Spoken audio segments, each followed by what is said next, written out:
آج کے اجلاس کے بارے میں بتائیں کیا ڈیسائیڈ ہوا ہے؟ بسم اللہ الرحمن الرحیم وبہ نستعین۔ آج المعہد العالی الاسلامی حیدرآباد میں آل انڈیا مسلم پرسنل لا بورڈ کی ورکنگ کمیٹی کا اجلاس ہوا۔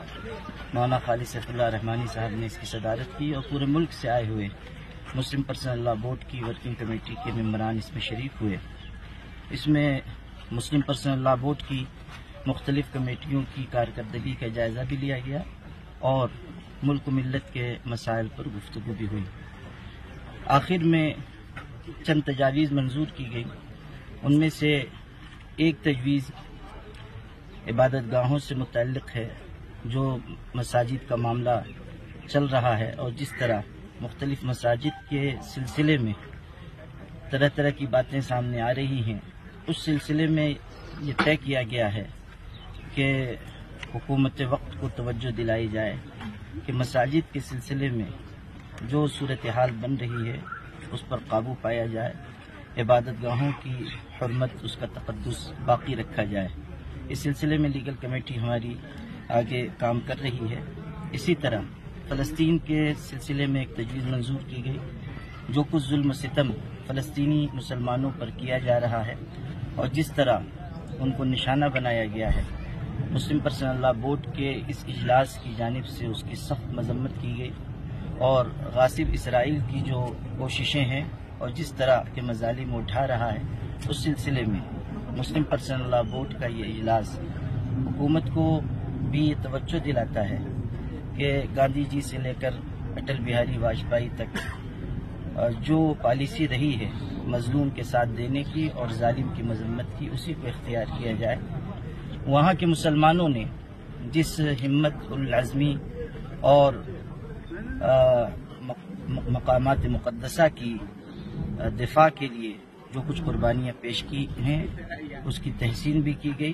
اسی طرح انسانی برادری نے جس طرح مظلوموں کے حق میں آواز اٹھائی ہے، اس کی بھی ہم تحسین کرتے ہیں، عالمی انسانی برادری کا شکریہ ادا کرتے ہیں۔ آل انڈیا مسلم پرسنل لا بورڈ کا ایک بہت اہم کام اصلاح معاشرہ یعنی سماج سدھار کا ہے۔ اس سلسلے میں بھی یہ تجویز منظور کی گئی ہے کہ اس کام کو اور تیز رفتاری کے ساتھ آگے بڑھایا جائے اور سماج سدھار کی مہم میں تیزی لائی جائے۔ اس کے لیے مولانا فضل الرحیم مجددی صاحب کو کنوینر بنایا گیا ہے اور مولانا یاسین علی عثمانی صاحب اور محمد عمران محفوظ رحمانی کو جوائنٹ کنوینر مقرر کیا گیا ہے۔ تفہیم شریعت کمیٹی اور خواتین ونگ، اسی طرح دارالقضا کمیٹی، مختلف کمیٹیوں کے سلسلے میں گائیڈ لائن بنائی گئی ہے، جسے انشاءاللہ جلد از جلد نافذ کیا جائے گا۔ مسلم پرسنل لا بورڈ نے ازدواجی زندگی کو بہتر بنانے کے لیے ایک نکاح نامہ مرتب کیا ہے، جو ماہرین قانون، علماء اور فقہا کے مشورے سے تیار کیا گیا ہے۔